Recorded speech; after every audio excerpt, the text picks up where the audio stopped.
All right, I want to talk to you. I did a video when I was working out this morning about, I guess, living with death. You know, that's the idea of the grave sites. So it just didn't turn out the way I wanted it. So I decided, I finished all my work today and I just wanted to give you this information. And if it applies, I hope it helps. If it doesn't, more power, keep going, keep pushing. All right, guys. For the rest of us who wants to learn, living with death all the time is it's an outline that I've lived with ever since I was very young in my 20s with my first business. The partners and I, one of my partners who actually mentored me, he was in his late 60s, early 70s, and he was an ass kicker. New York, the whole thing. So anyway, this little nugget that I want to give you helped me to where I am right now. And again, I'm not boasting the fact that I have 2 PhDs. I'm not boasting that I have 5 books. I'm not boasting I got license after license and ordained military. I'm not boasting about none of that. This is what I'm going to give you is the reason why I got all of that. So it's not the fact that I'm the smartest. It's not the fact that I'm the strongest. It's like I said, it just took a while to even get in military because I was homeless.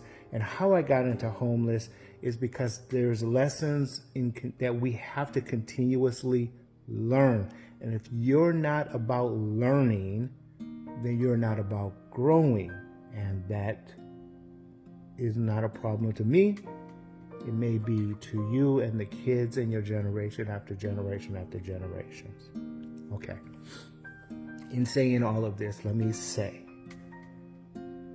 the death that I live with every day, how it was put to me was this. Okay. How old was your grandmother? My grandmother, let's say 85. What is your age right now? I'm 52. Minus 85 from 52. For me, that's roughly 30 some years that I still have left on this earth. The question ultimately is, what are you going to do with all that time? If you take your grandparents' age, roughly, and the reason I say your grandparents' age is because we can live longer or better than they did. Okay, so in that process, grandmother's age minus your age, and that's the rough calculation of how much time you still have on this earth. For me, I'm 52. That's 30 something years still. I can go back to school for another 8 years, get another PhD, and still have roughly 12, 15 years of enjoying my life. So there's no reason why the greatness within you cannot be achieved greater than you, not for you. None of this is for me. It's for my children's children. And I say it in this context is because my children's children may not even know my name when they grow up. But I guarantee you, they're going to say, my great-great-granddad or my great-granddad was a doctor, or he was a writer, or he was this. He was an entrepreneur, or she was an entrepreneur, or she was a doctor, or she was a politician. Those are the titles that you're getting, not for other people. No, forget everybody else. It's for your generation after generation.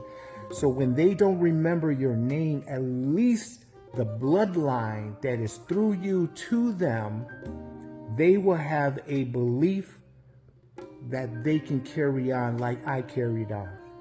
And quite honestly, I'm hoping their ability to carry on is a little bit easier as it is in our generation than it was in my grandmother's generation.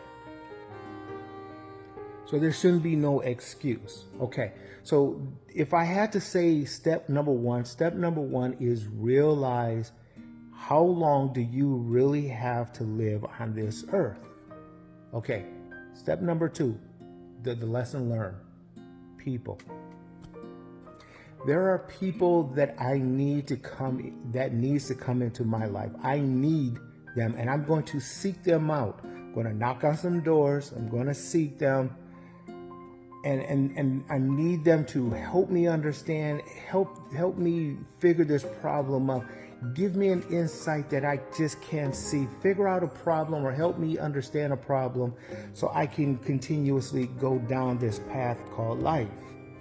And so those people, I say in other videos, those people, we will have a relationship. We may have a close relationship, but don't think that I'm coming into your life just to be coming into your life. I'm not. I'm coming into your life because I need something from you. And because I need something from you, it's for me. Now, the second type person, they're going to come into your life, and likewise, they're going to need something from you. And to give that hand back or to pave it forward, if you will, is that when someone comes into your life, stop what you're doing, give that person your attention, and help them. That's the benefit of what we're doing. That's what happened to me when I was younger, and that's what I've been doing ever since I was in my 40s, giving back. Anyone who knows me will come to me and ask, can I get this from you? I'm going to help them. Now, let me define that. It's better to teach them how to fish than it is to give them a fish. Live like that, and you won't be homeless like I was. I didn't learn that. When people come into your life, there are borders that you must protect yourself, your investments, your lifestyle, and so on. But that still help them when they need that help, okay? And then the third type of person are those that's just wasting your time. Those people go out to the bars, they go out to the parties, they go out, the trophy girls, those people just looking for another handout.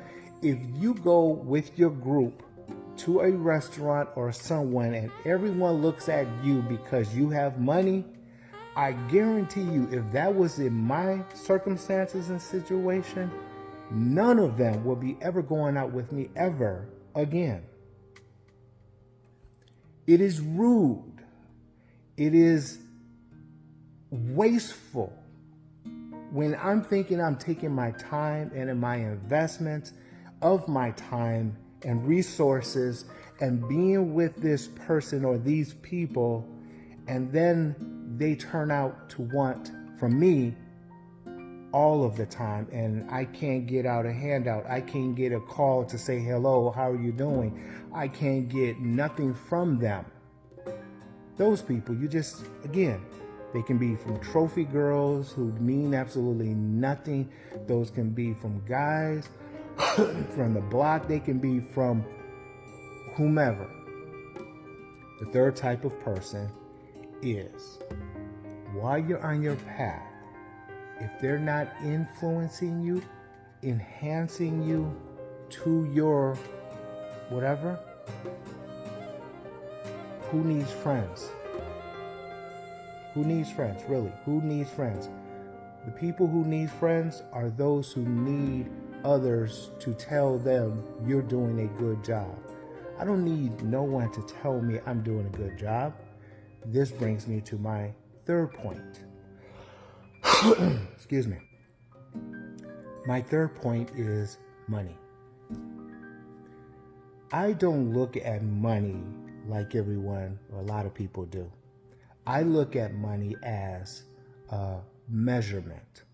Okay, let me explain. If I have a goal, or if I have a business, or you're trying to achieve something in your life, log on to your bank account. If you can't pay the lifestyle, the business, or whatever you're trying to achieve 3 times that financial obligation, you're not doing it. What are you doing? Who are you? Just because you got some money in the bank, so what? Just because you got a couple of $100,000 in the bank, so what? If you stop working, how long will that last with the expenses that you have? So in other words, we live in a cycle. And so when I go out and I have a business adventure and I go out and I do something like go to school or write a book or whatever, when I do something, I'm taking account how much money will it take and can I afford it if the market goes completely down like it's wanting.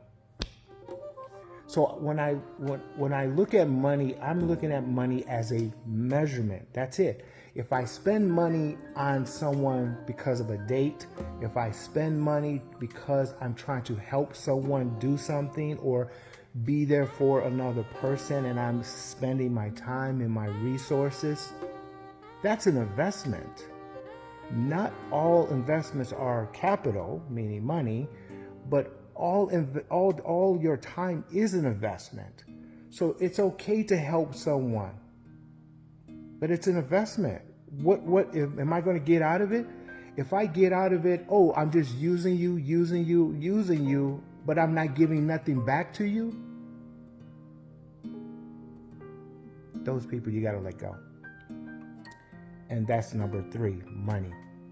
When you look at your money, when you look at all your finances, you will know if you made it or not. Now, here's the rub. Here's where I'm coming from. Okay. Like I mentioned before, there is a success for myself. There is a success for my immediate family, and then there is success for the 3rd and 4th generation. Okay. When I log on to my bank account, I'm looking towards the success of my 3rd and 4th generation. What is that number in your life? What is that number? And when you start putting money towards that number, that's a savings that just won't be touched. It just won't be touched. I don't care. It will not be touched. And so that number is what I'm using my time and my businesses and my resources in gaining capital, or in this case, investments. I'm gaining towards that number, and that number will dictate my 3rd and 4th generation allocations. But here's the thing. If I don't have that number fulfilled, and I know I still have 30 plus some years to fulfill it still, why am I getting wrapped up with people who means absolutely nothing towards me? And why am I doing stuff that has no good investment towards that number that I'm trying to achieve? Does that make sense? I hope it makes sense. So number 3 is money. What is your number? Strive for that number, and everything and anything and everything, from your mate to your friends to your business adventures to anything you do to take time to enrich yourself, enrich your family, and so on for that goal of that number.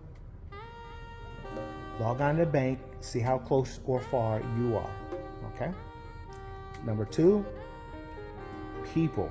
Get those people who don't mean nothing for nothing out of you. Help those people who come to you and need help with, there's got to be some borders. And then find those people, knock on their door, seek them out to help you, okay? And then it all rolls back to the number 1. How much time do I have on this earth? 30 years. Wow. Still. And so take care of yourself, stay healthy, eat the right thing, do the right thing, exercise, go and enjoy the moon, the sun, and the plants and each other as much as possible. And that is what I've been doing ever since I was taught this from 20 years old. So if you say 80 from 20,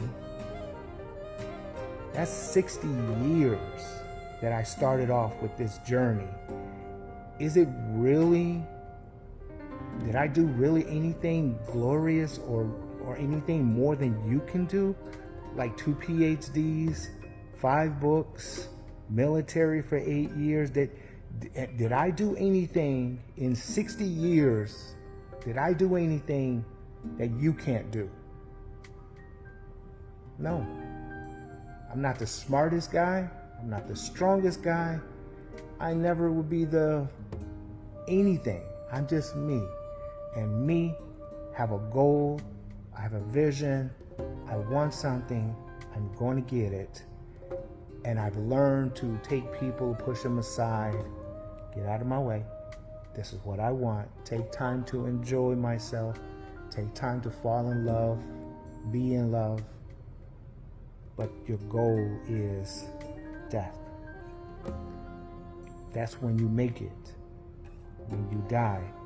And just before you die, you can log onto your bank account. You can have a will, a trust, and you can allocate to your 3rd and 4th generation. Or however you see it, your immediate family, or however you want to roll with that. It's just, for me, it's a piece of death. I would be peaceful at my death when I can log on my bank, call my attorney, allocate all of my resources, and send it out and have it ready for the 2nd and 3rd generation and 4th generation, or however long that can be. And it's my titles that I achieved, not for myself and not for you. It's for my great-great-grandkids who can look back and say, my great-great-granddad was a doctor, was a lawyer, was an entrepreneur, wasn't politicians, and so on and so forth.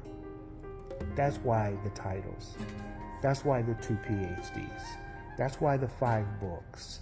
That's why the military, well, homeless, to get out of homeless is military. But I still did it. And all of that I can trace to my history, and my kids, my future kids, are going to trace that in their history. And they may not know my name, but they will know me. That's living with death. And so I hope this brings some insight and some understanding, a little bit about me, and hopefully it brings some value to you. And nothing else, have a great evening or day, depending on what side of the world you're on, and we'll talk some. All right, guys. Dr. Bagley, talk to you later.